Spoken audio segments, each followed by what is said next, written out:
guys, it's MarionetteAngie here. Today I've got a video for you on how you might want to go about starting a Disney collection and being a Disney adult online, which are obviously two very big topics, but I'm going to break them down in this short little video. I've already done a long video on the various types of Disney adults and a little bit of info on how to be one, as well as breaking down some of the stereotypes surrounding us, but I wanted to do a short video explaining how you can start a collection and get a start on showing your Disneyness online. Disneyness is not a word, oh well. Keep in mind that whilst I don't show my face publicly, I do actually showcase my Disney collection on sites like Tumblr or Instagram, and sometimes even YouTube, so I do have some experience with showing my Disney side, as the ads used to put it. Also, just so you know, intolerant and mean comments toward Disney adults will just be deleted. It's such a dumb thing to hate on people about, and I talked about this, like I said in that other video. As well, this is just a safe space, so yeah, don't hate, don't be a loser, just be nice, please, thank you. So I'll start the video with discussing a collection and kind of my pieces of advice for anyone looking to get a start on that or continue collecting. Just these kind of pieces of advice I picked up on my 4 or 5 years of collecting myself. And then I'll go over a couple of things on the internet and just as an observer of Disney founders and creators and just what I've learned from watching them and their growth, I'm going to try and talk about what I know about being a Disney adult online and getting your start that way. So yeah, that's the video. Part 1. How to start a collection. Now, this kind of applies to me in a bit of a funny way because I've had Disney toys and merchandise my whole life. Like, day one, I'm pretty sure the first, baby grows I had Piglet on them, and my high chair had Winnie the Pooh. So, obviously, somewhere along the way. But yeah, I also had a Mickey when I was little, like a little Mickey teddy. I had Minnie stuff. And I think it's quite commonplace for babies to have that because my little cousin at the moment has a bunch of Mickey and Minnie and she recognizes it and she recognizes when I wear shirts of it, and so I actually have a lot of fun playing those games with her. But yeah, so aside from that, not really applying to me, I'd say the first thing I'd say is the best way to begin a collection is to decide what you mainly want it to be. So my collection is mainly toys, physical items, like I have a lot of plushies, Funko Pops, even some clothes, like I have lots of hoodies. I know you can't see it, but I'm currently wearing a pink Mickey shirt, so evidently clothing is a huge part of the way I express myself and my Disney side. I do have a pin collection as well. It's not huge, and I follow bigger creators like Magically Emily who have walls of pins, and I'm just like, why can't I be like you? But we'll get into that later. And then, yeah, I also have a couple lounge flies. I think I have 2 or 3. And then I have some ears that I've picked up. So recently my friend, as I'll talk about later, got me a pair that I love. And I also just have a lot of custom made things, I have some toys of my own OCs, you can dress up new emos, things like that, I take my plushies places and take pictures of them in odd places, recently I took some of Mickey in Cardiff, so, my collection it's quite diverse, and it covers a lot of different niches, but that's what's fun about it. So, I know that some Disney collectors have walls of lounge flies, they have all the hooks that are specifically made on Etsy for holding these bags, and they have the ear collections which also have those hooks. I've seen some really pretty ones online. So there's some more niche ones which might be books or art or even physical media old VHSs and DVDs, or pins. Tons of people have pins as well, things like that. A funny one I have by accident is I keep collecting tags from my plushies because I like putting them on the pinboard. So I don't know, you can collect anything and it's fine. But yeah, my first point is, number 1, choose what appeals to you. You specifically watching this video, nobody else. What are your tastes? What do you like? What do you not like? What sort of things would you want in your collection? What sort of things will make you happy? That is what you need to focus on. Are you a fan of a specific Disney movie? Do a collection around that. Do you like a certain ride or a theme park character? Go wild on that. Are you a fan of a niche historical Disney property? I don't know, I've redesigned Sunflower from Fantasia because of the whole issues with her, and I love my redesign. If she ever got merch, I would be down. It might be harder, but you can find plenty of people selling vintage memorabilia on sites like eBay or Vinted, so that's always an option if you like older things. Some people really like video games, stuff to do with them. Like, I know there's a giant Kingdom Hearts fandom, and I am part of them. And there's also old games like Fantasia Music Evolved. I still have my physical copy of that from when I was 10 and I first played it. I've also seen online recently that some people have their old CRT DVD players, and those make up like little pieces in their collections. I've seen this is actually something I really think is cool. Some of them are like Mickey themed or princess themed, and they use them as like backdrops in their videos or their little collection tours. So I saw someone's Kairi collection the other day. They called it their Kairi shrine on Tumblr, and I was like, oh my god, that TV is awesome, because it was playing like a clip of Kingdom Hearts. It was just a whole vibe. I was like, wow, I want this. So yeah, I've seen a lot of people have that as like part of their collection. I never had a TV in my room. I was not one of the cool kids. I wasn't allowed one. But I really like the designs of those, so I actually might go for one in the future if I ever find one cheap. I know they often are sold for repairs, but I'd rather get one, you know, in working order, because as much as I know people who can handle tech, I'm not one of those people. I put the wrong plug in my printer half the time because I'm dumb. So like, I'm just not a tech nerd. I also said that some people have huge art collections. Like, I know one of my friends is a massive fan. I think his name is Thomas Kincaid. Like, that's the artist. He does those gorgeous pieces, and like, they're all over Costco, and I sell them on the Disney cruises. Like, they sell them everywhere, and my friend really likes them, and so I find that really cool. There's also places you can buy fine art, like on the Disney store. Gerard Maruyama and Joey Cho are my inspirations, and they are massively popular. A lot of their art goes for very high on eBay nowadays. And yeah, like, you can collect things like postcards, art postcards, like from different exhibitions, just things like that. Graphic novels, little golden books. I have a little golden book of It's a Small World. You just, basically, the bottom line is choose stuff that appeals to your tastes and interests, because above all, it's your collection. Even personalized plushies and the like, they'll hold a lot of meaning to some people, because I've seen that on the Disney store they've started making it so you can put like your name on one of the ears of the Mickey or Minnie's, which I find really cute. I want to do that. And some people I know will want a jewelry collection, like I said, a postcard collection. You could even do a Disney stamp collection. That would be iconic. Like, literally, just do you, and always do what appeals to you, and choose that first, because it's your collection and you're going to be the one stuck with all this stuff at the end of the day, you know? Like, it's going to be your issue in the future for storage, so you might as well love what you have. Number 2, shop smart. My second piece of advice is to be clever when you're buying and scouting for stuff. I use sites like eBay, Vinted, Buy, the proxy service from Japan. I would not recommend Zen Market because I think Buy is better, and me and my dad decided that together. I also browse things like Mercari, Amazon, Depop. Like, I look on a lot of places for different things and different pieces of memorabilia. There are usually also a lot of local shops that, like a chain like Forbidden Planet, which will have a lot of random stuff. So for example, they might have shirts, Funkos, graphic novels, Loungefly, Locana, if any of those are like your niches. I also do use the Disney store when I really want something, don't get me wrong, but I'm also a cheapskate student and I like money, so I like getting my things on other sites and from other places. That won't cost me an arm, a leg, and my entire college fund, because hell no. I do also advise being careful buying stuff, and these are just kind of pieces of advice that I hold for myself. I always check a seller's star ratings, reviews. If someone doesn't have any reviews, I'm not buying from them. I'm not being the first one to get scammed, you know? And like, in general, I think I'm also careful with buying clothes, because I try and limit myself to, if I'm buying clothes, have it worn once or twice. I don't buy clothes that are too pre-loved.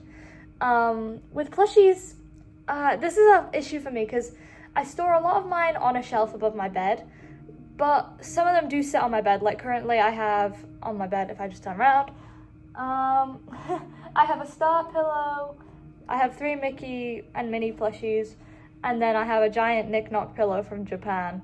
So it's like, I do put things on my bed, unfortunately, so I'm careful buying new with plushies.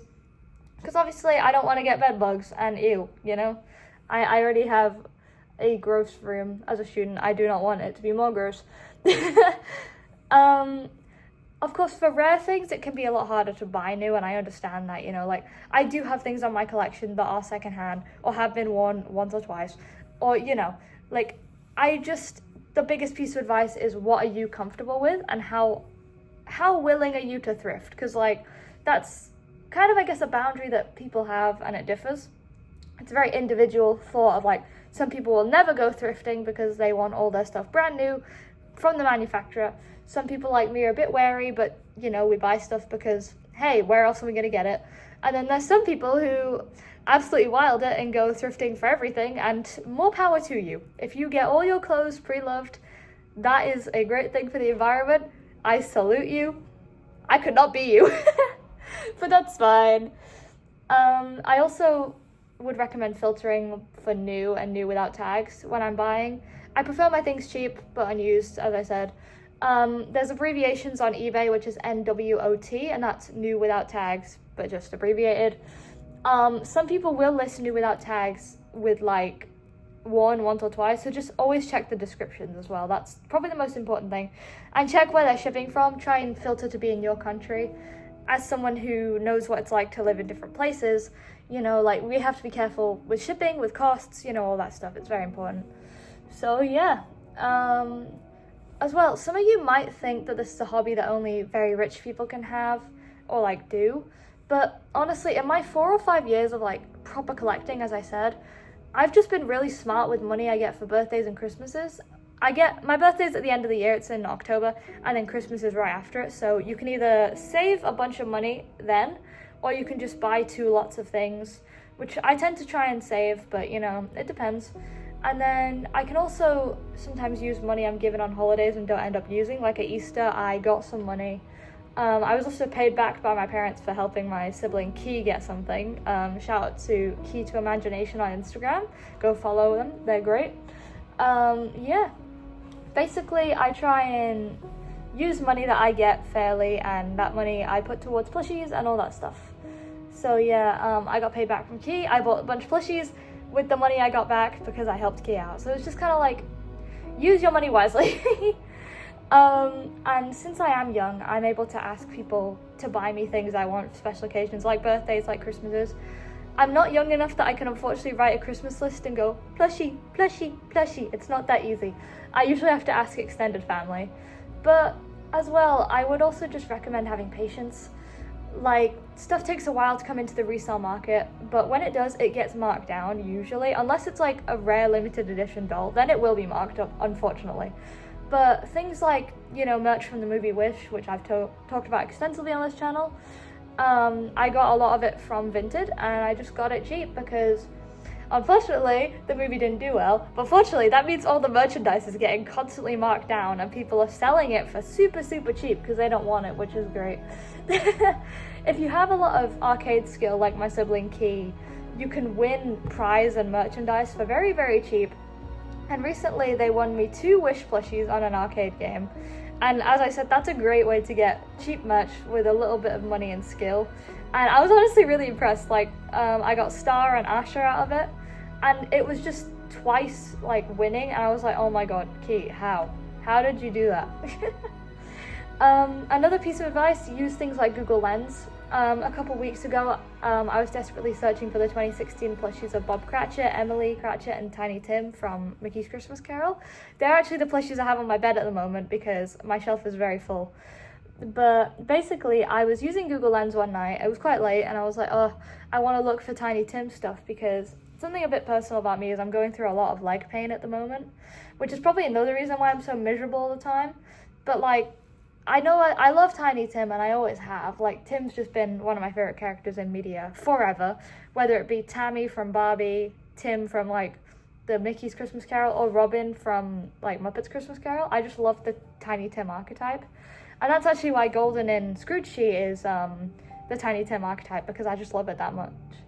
But yeah, I was looking for Tiny Tim merch because of my leg pain, and I was like, oh, I just really want something to alleviate that, and Tim is my comfort character at the moment for that. So I was very lucky, used Google Lens, and found a listing for the 3 of them for, like, super cheap. I just grabbed it.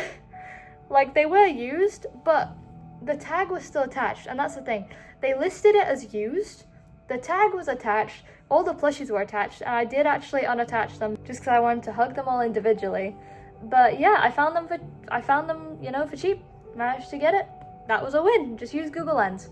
And please, though, do not do what they do in the fucking Google ads and point your phone at, like, strangers. I always find it so weird that they do that. Like, there's that one ad where they're, like, walking down the stairs and the woman just goes, oh, wait, and, like, takes a picture of, like, the sofa, and it comes up with the sofa. And I'm like, are those guys not hauling a really heavy sofa right now? Like, this is not the time to be taking a picture. You know, just don't be weird, please. So, yeah, summarizing, use eBay, Vinted, buy local stores, Google Lens, sometimes high street stores like Primark, they'll have good Disney deals. Just keep an eye out, you know? You never know what you might find, you never know what you might see, to quote the People Mover, you know? A lot of it is luck, a lot of it is patience, but shop smart where you can. Just be clever and look for deals. 3. Don't compare yourself. Okay, I'll admit I'm a bit guilty of this, but it can be really hard seeing all those reels of organizing my Disney collection, and they're just like wall to wall of merch, and like an entire room of just like Mickey, or an entire room of, I don't know, like Pinocchio stuff or Little Mermaid. I follow an amazing creator called Mermaid Doll Bay, and her shelves are beautiful. Like, they're just Little Mermaid everywhere. It's gorgeous. But like at the same time, you do feel that little twang of, why can't I be like that? Like I said. But I always try and remind myself that collecting and buying, it's just a hobby. And it can go on for many years. Like, I've done this for years now. It started off very small. It was a pin and an Oswald plushie that I think were some of the driving forces that got my collection started. And from there, you know, you just grow.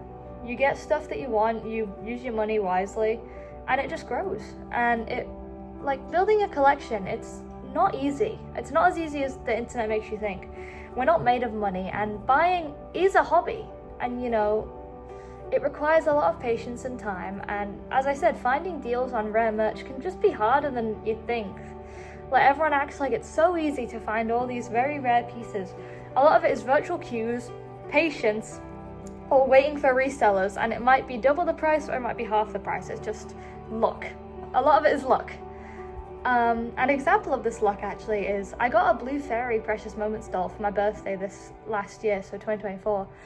And I'd wanted this doll since 2016. Like, I have such a clear memory of, you know, in Epcot they have the giant Precious Moments stand. I think it's in the American Pavilion, and it is just gorgeous. Like, it's a kid's dream. It's just dolls everywhere, you know, like shelves, they're in little rows, some of them are on the top. And I remember the one on the top of the big stand was the Blue Fairy. She had her dress poofed out, her hair was gorgeous, her wings were out, you know, she was divine.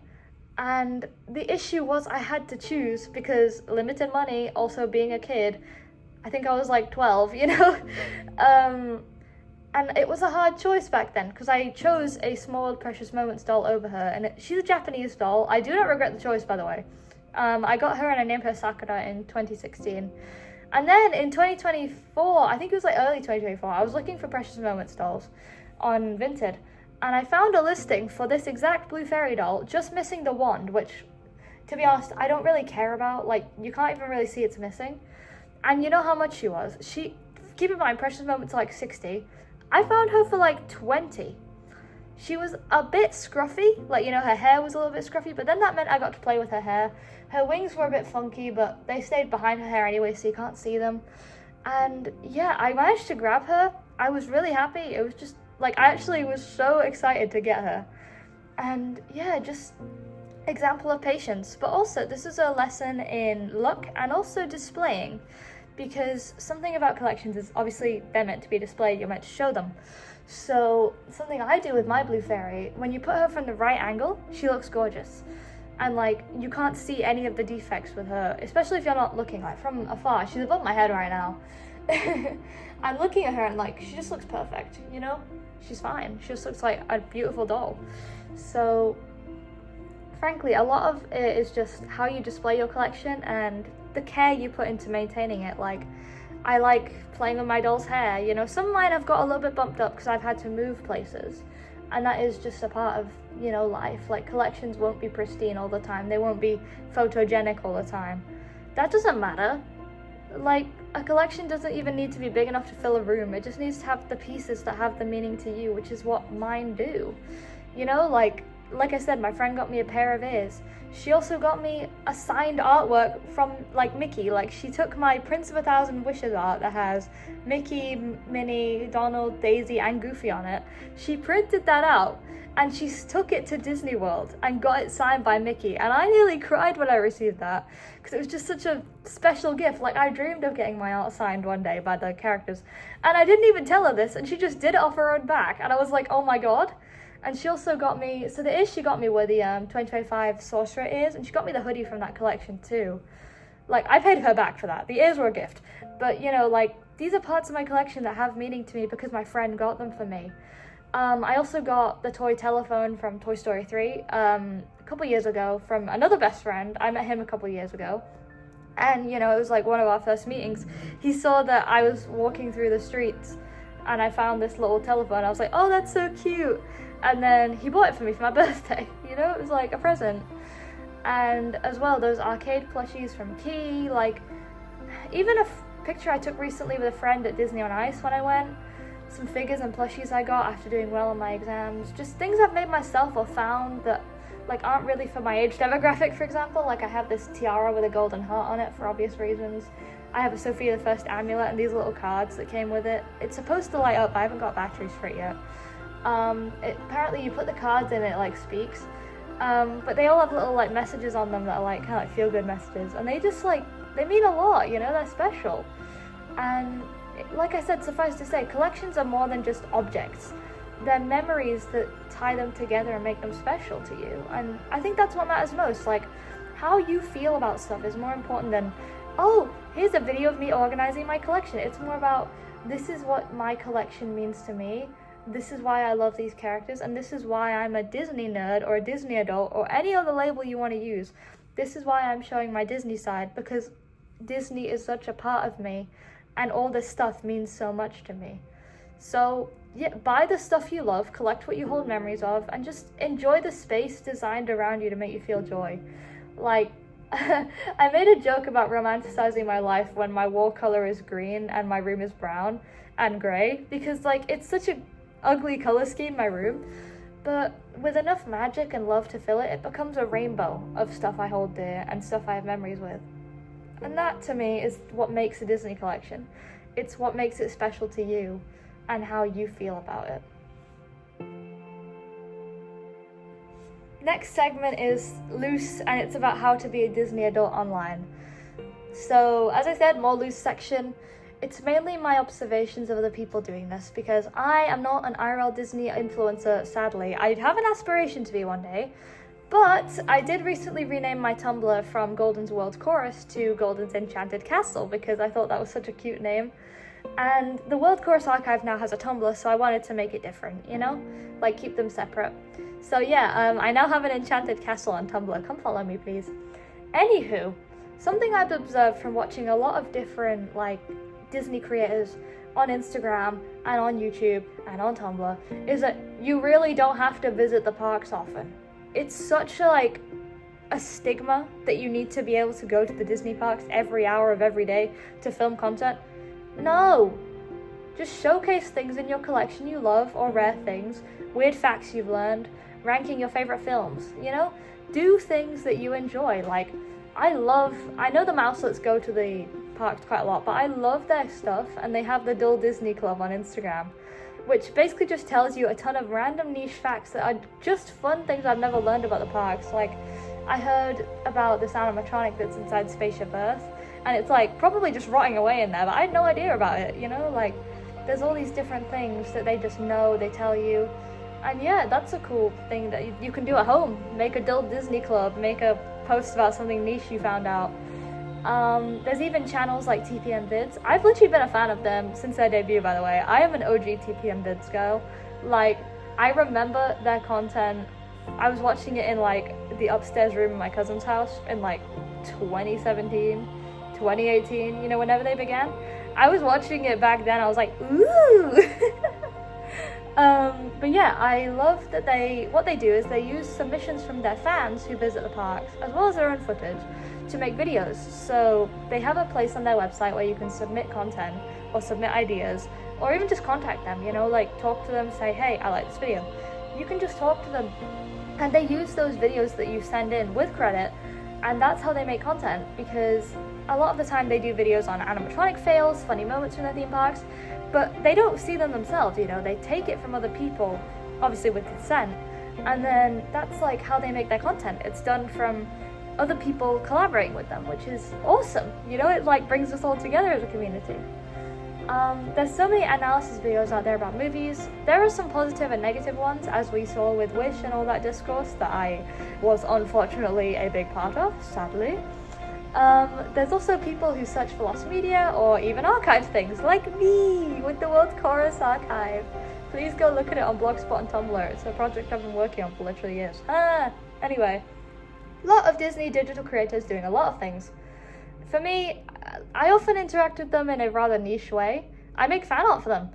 I made fan art for Charmed and Cozy, Magic with Carrie, Isaac Carlson, and it's different to their normal appreciation posts or comments, but all of them really like the outcome, I think, because it's so unique. And that's how I show my Disney side. You can do anything. Like, you can do Yume ships, you can do art of yourself and your favorite characters, you can run a fan account where you roleplay or make appreciation posts about them. I've seen a bunch of like Asha fan accounts, there's some Encanto ones, like people just roleplay as these characters. Even outside of that, like I've seen some from Oshinoko, lots of fan accounts for Ai Hoshino, or like Kana, a lot of different people doing different things like these types of things. So it's not just the Disney community, it's quite common. You can do reels about your growing collections or even the progress you've made on a fan art. Like, there's some people who do reels on new releases, Disney news, like the Abu Dhabi park came out. That's gonna be crazy, the news about that. Like, there's people who cover that sort of stuff. Yeah, you can just basically do anything you want, really. Like collecting, just do what appeals to you. My friend who I went to Disney on Ice with actually is a huge fan of the Topolino comics. He has a ton of involvement with that community, and he often gives me some of the comics just as presents. And in return, sometimes I buy him Locana. So obviously those are two very big, different communities, but we're united in the digital sense because we're both Disney niches and we have presences online around those two things. I talk about my Locana OC, I make custom cards, and he obviously talks to people about his Topolinos and the stuff he loves like that. So yeah, like, my biggest piece of advice is just do what makes you happy. It doesn't have to generate a ton of views, but if it interests you, then make that fan edit, do that movie review, rank those theme park attractions. Just enjoy yourself, have fun with it. The creative process can be a beast, and sometimes this platform really, really sucks.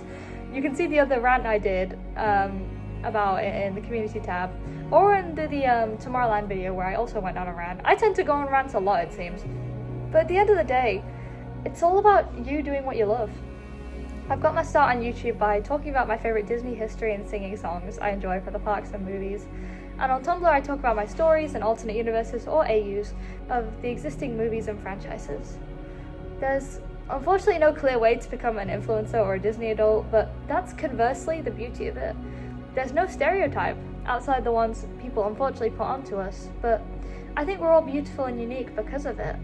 Like, you can go paint a mug with a castle on it, show everyone your small business where you make fancy pins or bags, and just have fun showing your Disney side in the way only you know how, and only you can. That's the bottom line to all of this. Just do things in the way you want to, and that'll be what makes you most happy, because whether it's a collection of 5 different plushies or 500, or a follow account of 5 people or 500, at the end of the day, you're just attracting people who appreciate you and what you make, and they love you for how unique you are. And I think that's something that's often forgotten in the era of AI and, all this craziness with like view counts and the YouTube studio algorithm telling you what videos at the top of your top 10, Just all of it is irrelevant at the end of the day. As long as you're happy and you're enjoying yourself and, you're seeing the wonder in what you make, then that's a magic only you can make, and it's the way you're presenting your love for Disney and just the way you can. So yeah, that's my perspective. See ya!